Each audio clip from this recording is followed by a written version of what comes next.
Hello, everybody, and welcome to episode 3 of The Wind Down. I am here with a very, very special guest, Jason Anthony.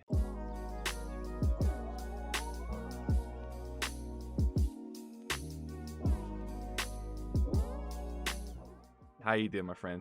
I'm very good. How are you? I'm doing great. It's great to have you on. Thank you. Thank you for having me, especially this time of year, the festive season. I love it. I asked you to bring one of your favorite drinks. Did you bring your favorite drink?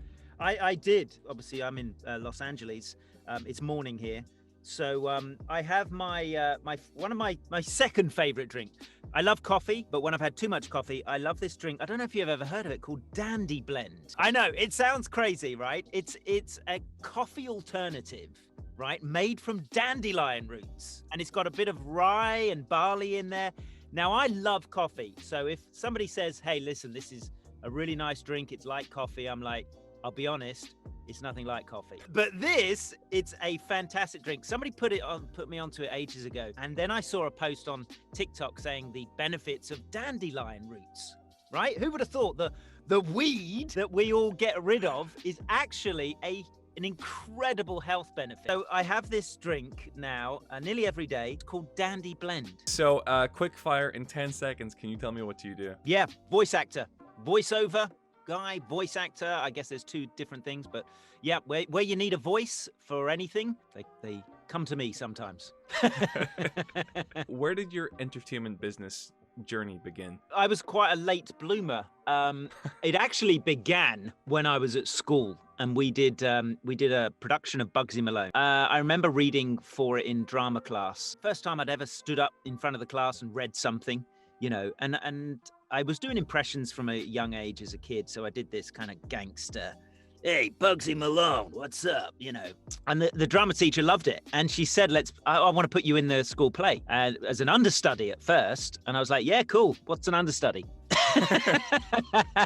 So there was another guy who was playing Fat Sam at the time, and so we both all, learnt the lines and blocked it all out and stuff. And I ended up doing that. And that was my first taste of drama. And then basically, that was it. I dropped it. It was done. It was school. I forgot about it. And it didn't rear its head again, I think, till sort of in my mid-20s when, I just wasn't happy doing the job I was doing, sales at the time. And I just didn't feel that creatively my brain was somewhere else. And so with the help of a couple of friends and stuff, I started to sort of steer myself towards the entertainment business, mainly as a TV presenter, because I was kind of doing that with my job in sales. You're presenting and you're selling. So, I basically hired a production company to create me a show reel, because everywhere I went, people said, well, what have you done? And I said, I haven't done anything yet. I said, well, we need to see you on camera. Now, bearing in mind, this is 98. I wasn't even born. Okay. There you go. See? So no internet, nothing. Literally knocking on doors. Emails were just about sort of coming into common practice. I actually said, well, what do you need? What do you want to see me doing? They said, well, we want to see your personality, your interests, all that sort of stuff. So I literally hired a production company. I was earning good money as a salesman, and I hired this production company and said, right, we're going to shoot me in all these different things. And I had a motorbike at the time, so I did a little sort of Top Gear thing on a motorbike. I went to a ski slope and did snowboarding terribly, but really just things that I was kind of interested in, and put this reel together and started throwing that around. Walked around the streets in London and went to all the places, ITV and all that, and then Disney came along. Somebody said, hey, Disney are looking for a TV host for a new Playhouse Disney. So I auditioned for that and got it, and that was the start.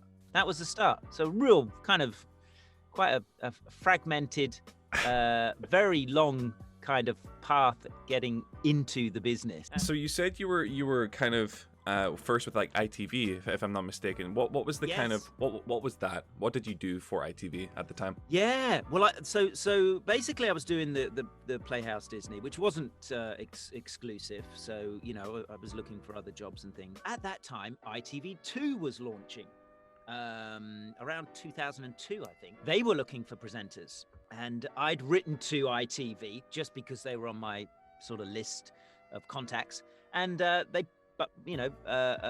bumped me around a bit in the offices, and then I got to this guy called Rob Isht, who was fantastic, and I went in to meet him, and he said, "Great, do you want to do some stuff for us? We're just launching this new ITV2, and we're going to have this little broom cupboard kind of setup, and you're just going to, talk to the viewers and introduce the shows." And I was like, "Oh, cool." So I'm back in this tiny little studio. It was no bigger than this, trust me. And we wrote all our little things, and we went on live. And basically what was so funny about it was, we didn't have a producer, director, writer, nothing. They just threw us in here. We were live. It was like the Wild West, because nobody was really paying attention to ITV2. I mean, it's one of the biggest sort of cable networks out there now. But when we were on it, nobody was really paying attention. And, so not that we did anything untoward, but it was just like, wow, nobody is signing off on this. Nobody's kind of checking in. We were just like, here's the schedule, 20 seconds before Corrie, promote something, and off you go. So that's how that started. Okay, so what was your first job where it was more strict and it was more how the business industry actually goes behind the scenes? I guess it wasn't really till I moved to Los Angeles in 2005. I came out here in 2004 for a kind of recce, so I didn't have any major sort of commitments at that time. Even ITV let me sort of go out there for a little bit. And so I came out to LA and really loved it out here, basically. And, thought, well, I'll start the paperwork to work out here, because it's obviously very complicated to get work status out here. I guess that was my real kind of introduction into animation, video games. That wasn't even on my radar in the UK. I was still really just a voiceover guy, preschool presenter on Disney. That's it. Yeah. And that was fine. I was totally happy with that. I was like, wow, this is cool. Those things, video games and animation wasn't even on my radar until I came to LA. Once your career in LA and your voice acting careers started to kind of snowball, when that snowballed, what has been your best and most thought about experience while being out there? Animated productions are always so much fun. I have been very fortunate, especially in these last few years. Things have really started to come together nicely, and I went into, this is now 2 years ago, I went into to read for a talking Christmas tree. And I'd had a picture of the tree, and I got the sides, the script, and I thought, wow, okay, how do I do a talking Christmas tree? And I thought, well, unlike a lot of stuff that you come up with these character voices, I thought, well, they want him innocent and youthful, but not where you could pin his age. So I just went in as me, kind of, and my passion for Christmas and that, I just thought that should come out in this. And sure enough, it did. And so I got cast as Piney in the Piney the Lonesome Pine, which is now this year coming out to 67 countries around the world. Now, I did that, right? So I did my audition, and then they pulled me in for the read and everything, and we recorded it all. This was beginning of 2019, right? So January. Wow. Yep, I get called in, blah blah blah. I do my session. Thought nothing of it, and then towards the end of 2019, I learn that my co-stars, which is crazy, are Simon Pegg. Wow. And Sir Jonathan Pryce, still a pinch me moment now. And it released last year here in the US on Disney Channel and was their #1 Christmas show.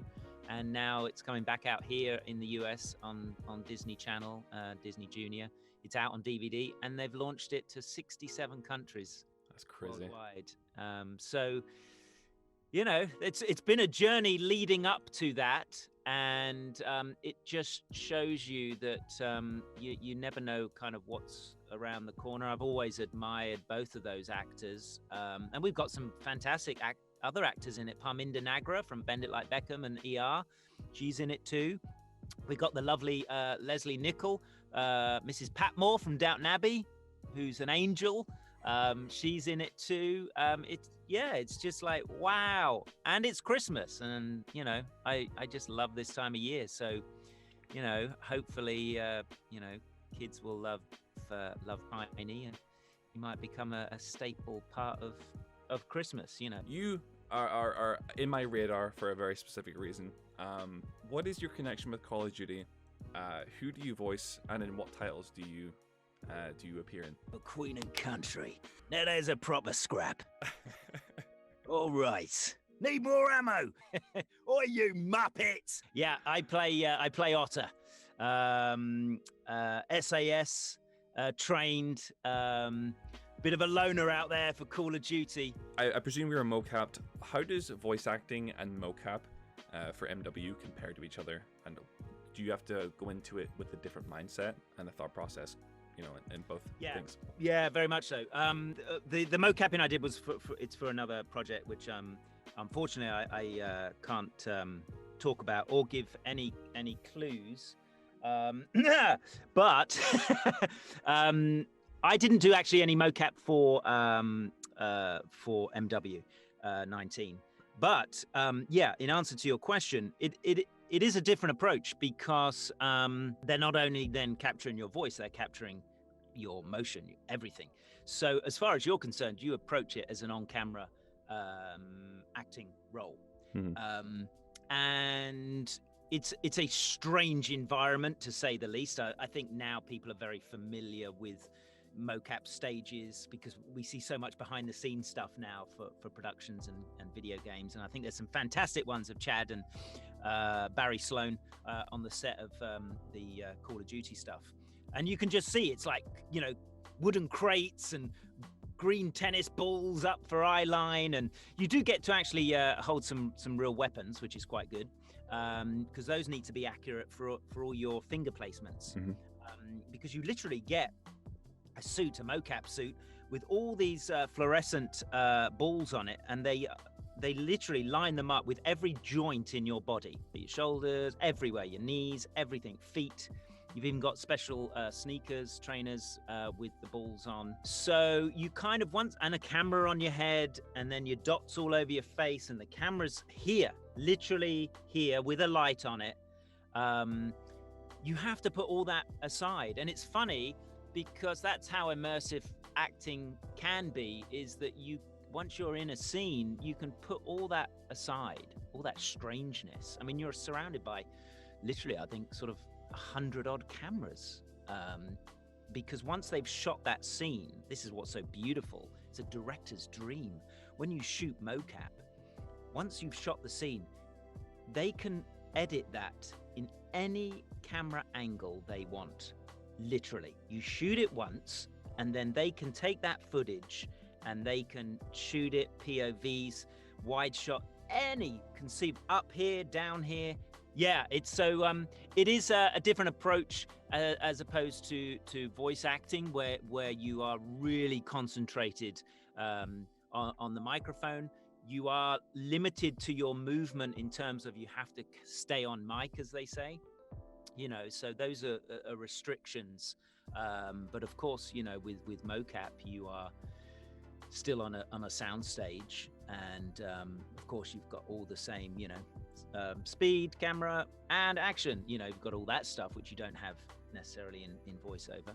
It's fascinating. It really is. It's an eye opener. And of course, what's great as well with mocap is you instantly get to play back. They play back on monitors your performance. So all of a sudden you see yourself on the skin of your character, and you're like, oh my gosh, that's real time. Now, of course, they all have to do the layering and all their fancy wizardry stuff that they do, but you get to see, the kind of blocked out cinematic that they've got in mind. So yeah, it's a fascinating process.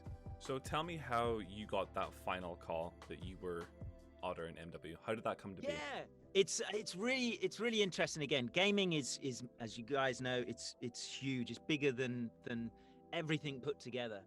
The gaming industry, and so everything is very top secret. They always have, even for the preliminary reading, auditioning for characters. They may even hide the character name, certainly hide the production. You don't know what production it is. So I just read for Operator, and we had this monologue for Otter. Served in Afghanistan, did 2 stints here, blah blah blah, and they just wanted this kind of not war torn, but just definitely like more of a kind of, I've been there, done it. This isn't impressive. I do this. You want me to go here? I'll go here. That kind of thing. So I did the audition, and that was at the beginning of 2019. And then I didn't hear anything. That was it. Gone. Boom. 6 months. I get a call in June from my agent to say, you booked that role. And I was like, I actually had to say, which role was that? And they were like, the Operator. And I was like, oh, okay. Still, we don't know what production it is. I only found out that it was Call of Duty when I went in, met the director, and did our first session for recording Otter's lines. And that's when they're like, right, well, welcome to Call of Duty. And I was like, oh, I've heard of that. That was it. And they said, this is your character, Otter. And, we love what you did in the audition. And we've now got thousands of lines for you to do. You lend your voice to Call of Duty Mobile, correct? Yeah. Was that a separate session or a couple of sessions? Or was that like reused assets? No, it was a separate session, the mobile. I'm not quite sure if that. I don't think that actually came out.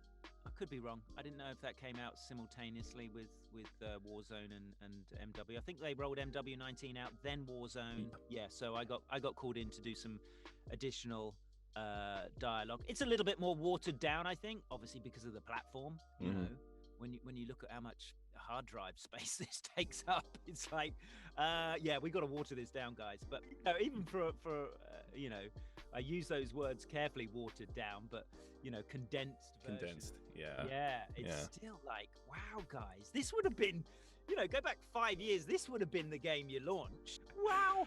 Yeah. So not the one you gave away for free on mobile. It's like, oh my God. When you're not voice acting or working or doing your TikToks, maybe that is your downtime, but what do you do to wind down yourself? I love gardening. Okay. I love gardening and DIY. I never knew Otter was a gardener. Okay. I know a lot of people have said that. I love maintaining our house out here. So I've done all sorts of landscape. I've landscaped the entire property.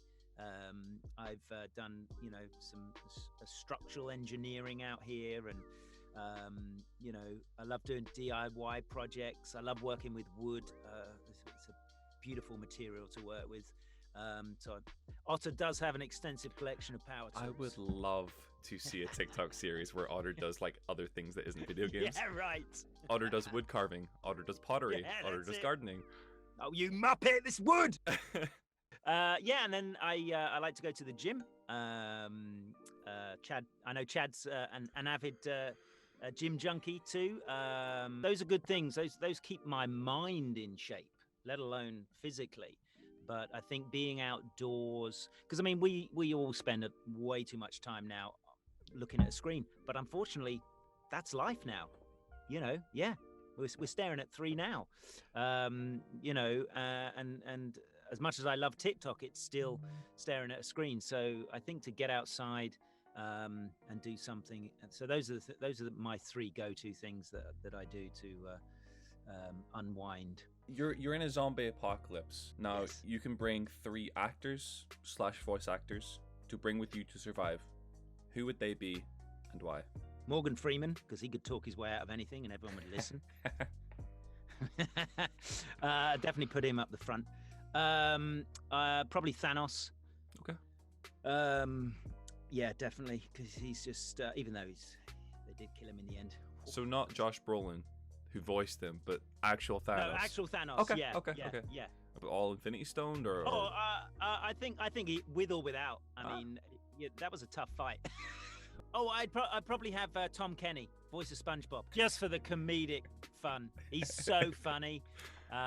We've been lucky enough to work a couple of times, and he's super nice guy. What a great guy, and a stand-up comedy background too.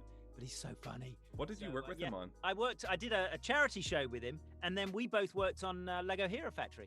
Oh right, okay. Yeah, I think All right. that's an odd 3. Is there a character, a animated character that already exists that you just wish you would have voiced? Lego Batman. I would have loved to have done that. I did a spoof Lego Batman,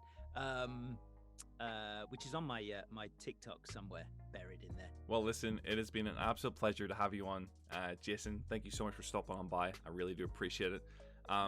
Is there anything that you'd like to say at the end, or promote, or shout out, or? Well, just hopefully this will go out in December. So I just wanted to wish everyone a very happy and safe Christmas, and I hope you can meet up with loved ones and friends and enjoy the social experience again, because it's been very lacking in the last couple of years, and challenging for us all in every way, shape, or form. I think when you do a TikTok or a podcast or something, people see a little snippet, but we're all facing challenges and tough times and things. So yeah, I just want to wish everyone a very, very happy Christmas, and let's hope for a brighter, more together 2022. And on that note, that's been episode 3. Thank you very much for stopping on by and watching, everybody.